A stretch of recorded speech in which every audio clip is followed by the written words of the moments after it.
लोगों को लगता है कि प्यार सिर्फ बराबर वालों में होता है, पर कभी-कभी दिल वो रास्ता चुन लेता है जहां उम्र के फासले बस मीलों का निशान बनकर रह जाते हैं।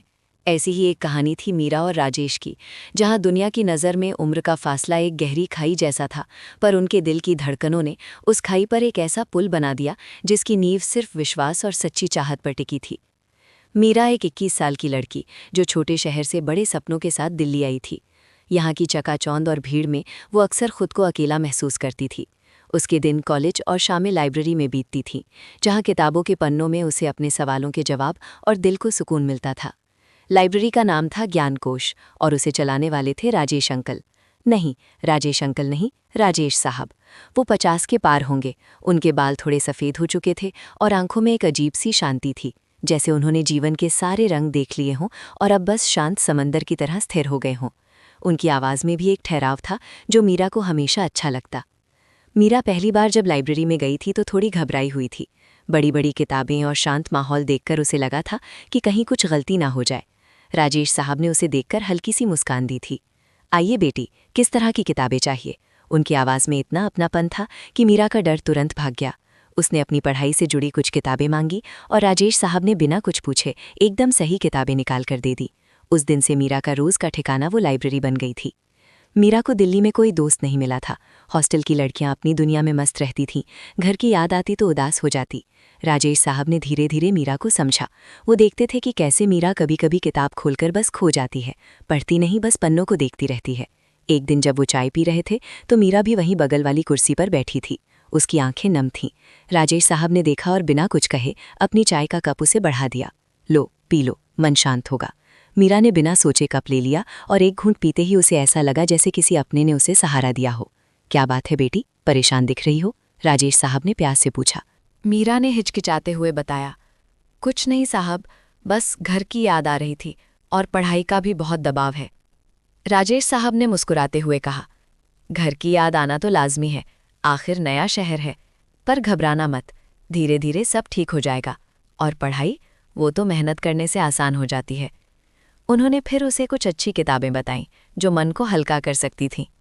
उस दिन से मीरा ने राजेश साहब में एक सच्चा दोस्त, एक मार्गदर्शक देखा। उनकी बातें सिर्फ किताबों तक सीमित नहीं रहती थीं। राजेश साहब मीरा को जीवन के बारे में बताते, कहानियाँ सुनाते, अपनी पुरानी यादें साझा करते। उन्होंने बताया कि कैसे उनकी पत्नी का निधन कई साल पहले हो गया था और तब से वो अकेले ही इस लाइब्रेरी को संभालते हैं। उनकी आंखों में वो दर्द मीरा साफ देख पाती थी, पर उसे छुपाने की राजेश साहब की कोशिश भी दिखती थी। मीरा भी उन्हें अपने सपने बताती, अपनी परेशानियां साझा करती। उसे लगता था राजेश साहब वो पहले इंसान है जिसने उसे दिल्ली ने समझा है। मीरा जब भी उनसे बात करती, उसके चेहरे पर एक अजीब सी चमक आ जाती। राजेश साहब भी मीरा की मौजूदगी से खुद को जवान महसूस करने लगे थे। लाइब्रेरी में अब एक नई रौनक थी।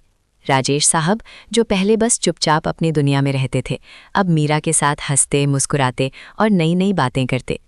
मीरा की पढ़ाई में भी सुधार आने लगा था, क्योंकि अब उसे पढ़ाई बोझ नहीं लगती थी, बल्कि एक मकसद लगती थी। धीरे धीरे ये दोस्ती कब प्यार में बदल गई उन्हें खुद पता नहीं चला। मीरा को राजेश साहब की हर बात अच्छी लगने लगी थी। उनकी सादगी, उनका ज्ञान, उनका शांत स्वभाव, सब कुछ। जब वो लाइब्रेरी नहीं आती तो राजेश साहब बेचैन हो उठते, उनका मन काम में नहीं लगता। और जब मीरा कॉलेज से लौटती तो सबसे पहले लाइब्रेरी पहुंचती, जैसे किसी अपने का इंतजार कर रही हो। एक शाम लाइब्रेरी बंद होने का समय हो गया था। बाहर हल्की बारिश हो रही थी। राजेश साहब ने मीरा को देखा, जो खिड़की से बारिश देख रही थी। उसकी आंखों में वही पुरानी उदासी तैर रही थी। मीरा, क्या हुआ? राजेश साहब ने प्यार से पूछा। मीरा ने धीरे से कहा, बस ऐसे ही साहब, सोच रही थी कि यहाँ दिल्ली में अगर आप ना होते तो मैं क्या करती। उसकी आवाज़ में एक अलग तरह की भावना थी। राजेश साहब के दिल में कुछ हुआ। उन्होंने कहा, मैं कहीं नहीं जा रहा बेटी। मीरा ने पलटकर उनकी आंखों में देखा। मुझे पता है, पर मेरा दिल आपको ही ढूंढता है। आपकी आवाज़, आपकी बातें, आपकी मौजूदगी, मुझे अच्छा लगता है, बहुत अच्छा लगता है। उसकी आवाज़ कांप रही थी। राजेश साहब समझ गए। उनकी आंखों में भी एक चमक आई। फिर एक पल के लिए डर की परछाई भी दिखी। मीरा, तुम ये क्या कह रही हो? मैं तुम्हारी उम्र का नहीं हूं। मीरा ने उनके पास आकर धीरे से उनका हाथ पकड़ा। उसका हाथ छोटा था, राजेश साहब का बड़ा और थोड़ा झुर्रीदार।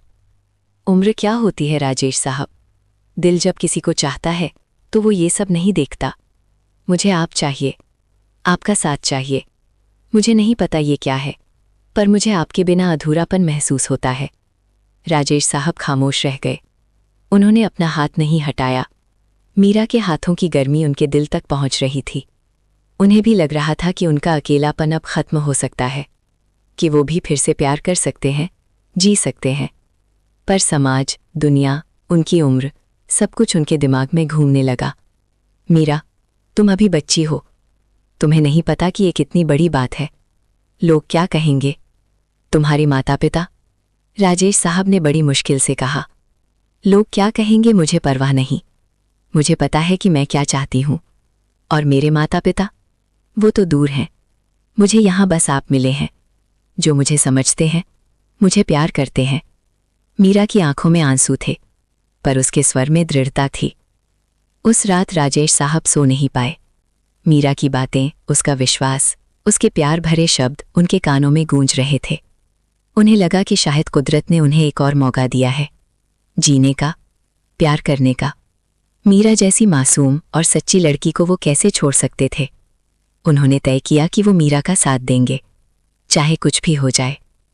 अगले दिन जब मीरा लाइब्रेरी आई तो राजेश साहब ने उसे देखकर मुस्कुराया। उनकी मुस्कान में आज एक अलग सी चमक थी, एक वादा था। उन्होंने कहा, मीरा, मैं तुम्हारे साथ हूं, पर यह रास्ता आसान नहीं होगा। मीरा की आंखों में खुशी के आंसू आ गए। मुझे पता है राजेश साहब, पर जब आप मेरे साथ हैं तो कोई भी रास्ता मुश्किल नहीं। और यहीं से शुरू हुआ उनके प्यार का सच्चा इम्तिहान। जब मीरा के हॉस्टल की लड़कियों को और फिर धीरे धीरे कॉलेज में उनके रिश्ते के बारे में पता चला तो बातें बनने लगीं। कुछ लड़कियां तो उसे चिढ़ाने लगीं, अरे मीरा, अपने दादाजी के साथ डेट पर जा रही हो क्या? लाइब्रेरी में पढ़ाई कम और रोमांस ज़्यादा होता है क्या? मीरा को बहुत बुरा लगता, पर वो राजेश साहब के बारे में एक भी गलत बात नहीं सुन सकती थी। एक दिन हॉस्टल की वार्डन ने उसे बुलाया। मीरा, ये सब क्या सुन रही हूँ मैं? तुम एक अधेड़ उम्र के लाइब्रेरियन के साथ घूम रही हो। तुम्हें अपनी इज्जत का ख्याल नहीं है? तुम्हारे माता पिता को क्या बताऊंगी मैं? मीरा ने हिम्मत करके जवाब दिया, मैडम, मैं किसी गलत काम में नहीं हूँ। राजेश साहब बहुत अच्छे इंसान हैं और हम एक दूसरे को पसंद करते हैं। वार्डन ने गुस्से से कहा, पसंद करते हो? वो तुम्हारी उम्र के नहीं है बेटी। ये सब तुम्हें फंसाने का तरीका है। ये रिश्ते नहीं चलते। समाज तुम्हें कभी नहीं अपनाएगा। मीरा वहां से रोती हुई निकली और सीधे राजेश साहब के पास पहुंची। उसने उन्हें सब बताया। राजेश साहब का दिल दुख से भर गया। उन्हें लगा कि उनकी वजह से मीरा को ये सब झेलना पड़ रहा है। मीरा, शायद वो सही कह रही हैं।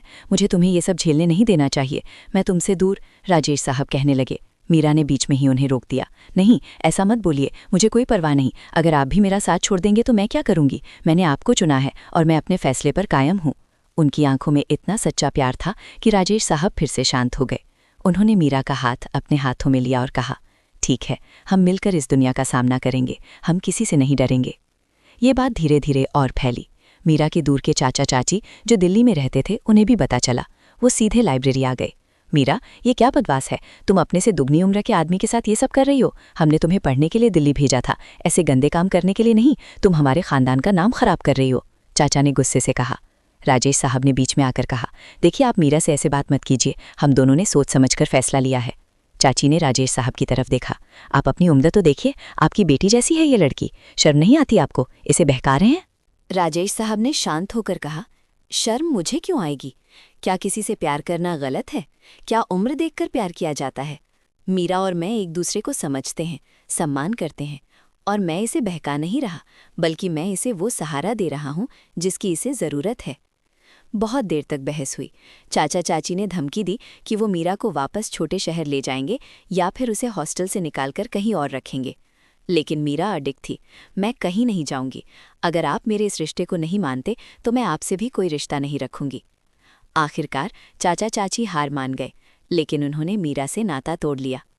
अब मीरा और राजेश साहब अकेले पड़ गए थे। समाज, परिवार, दोस्त सब उनके खिलाफ थे। लाइब्रेरी में भी कुछ लोग आते तो अजीब नज़रों से देखते। कुछ जान पहचान वाले जो पहले राजेश साहब से बहुत बात करते थे, अब कतराने लगे थे। पर इन सब के बीच उनका प्यार और गहरा होता गया। उन्हें एक दूसरे का साथ ही दुनिया लगने लगा था। हर शाम लाइब्रेरी बंद होने के बाद वो घंटों बैठकर बातें करते। मीरा उन्हें अपनी कॉलेज की बातें बताती, राजेश साहब उसे दुनियादारी सिखाते। वो एक दूसरे की हिम्मत बन गए थे। एक दिन मीरा ने राजेश साहब से कहा, राजेश साहब, मुझे लगता है हमें यहाँ से कहीं और चले जाना चाहिए, जहाँ कोई हमें ना जानता हो, जहाँ हम अपनी दुनिया बना सकें। राजेश साहब ने सोचा, मीरा सही कह रही थी। दिल्ली में अब हर तरफ उन्हें अजीब नज़रों से देखा जाता था। उन्होंने अपनी पुरानी लाइब्रेरी के मालिक से बात की और तय किया कि वो लाइब्रेरी को बेच देंगे। एक नया शहर, एक नई शुरुआत। राजेश साहब के पास कुछ जमा पूंजी थी और मीरा भी अब कॉलेज खत्म करके नौकरी ढूंढ रही थी। उन्होंने एक छोटे से शहर में एक छोटा सा घर लिया। राजेश साहब ने वहाँ भी एक छोटी सी बुक शॉप खोलने का सोचा। मीरा को भी जल्द ही एक स्कूल में टीचर की नौकरी मिल गई। शुरुआत में नए शहर में भी थोड़ी मुश्किल हुई। लोग उन्हें देखते पर दिल्ली की तरह बातें नहीं करते थे। धीरे धीरे लोगों ने उन्हें समझा। राजेश साहब की बुक शॉप चल निकली और मीरा को बच्चों के बीच काम करके बहुत खुशी मिलती थी। उनकी जिंदगी में अब एक सुकून था, एक शांति थी। उन्हें अब किसी से कुछ छुपाने की जरूरत नहीं थी। राजेश साहब की आंखों में अब हमेशा खुशी की चमक रहती थी। मीरा ने उनके जीवन को फिर से रंगीन बना दिया था।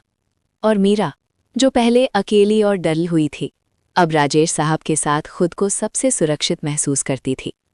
वो उन्हें राजेश अंकल या राजेश साहब नहीं कहती थी। अब वो उन्हें प्यार से राजेश जी कहती थी और उनके बीच एक गहरा अटूट रिश्ता था। एक शाम जब वो अपने छोटे से बगीचे में बैठे चाय पी रहे थे तो मीरा ने राजेश जी के कंधे पर सिर रख दिया। आपको कभी अफसोस होता है? मीरा ने धीरे से पूछा। राजेश जी ने मीरा के बालों में हाथ फेरते हुए कहा, अफसोस? किस बात का? मुझे तो बस यही अफसोस है कि मुझे तुम पहले क्यों नहीं मिली। तुमने मेरे सूखे जीवन में फिर से हरियाली भर दी है मीरा।